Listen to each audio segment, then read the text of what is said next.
વાગરાની મુલેર ચોકડી પર કારમુખા ડમ્પરે તાંડવ મચાવ્યું હતું. બ્રેક ફેલ થઈ જવાને કારણે અનેક વાહનોને અડફેટમાં લીધા હતા.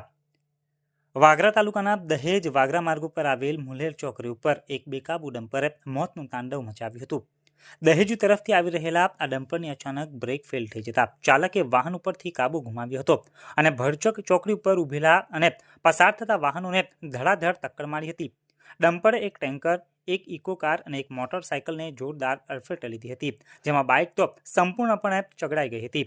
અકસ્માત એટલો પ્રચંડ હતો કે રસ્તા કિનારે આવેલી એક કેબિનને પણ વ્યાપક નુકસાન પહોંચાડ્યું હતું. આ ભયાનક અકસ્માતમાં સદનસીબે કોઈ પણ પ્રકારની જાનહાનિ નોંધાવા પામી નથી, જે ચમત્કાર સમાન માનવામાં આવે છે.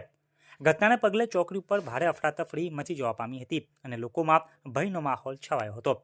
પ્રાથમિક માહિતી મુજબ ડમ્પરની બ્રેક ફેલ થઈ જવાને કારણે અકસ્માત સર્જાયો હતો. ઘટનાની જાણ થતાં જ લોકટોળા એકત્ર થઈ ગયા હતા અને ટ્રાફિક વ્યવહાર પણ ખોરવાઈ ગયો હતો.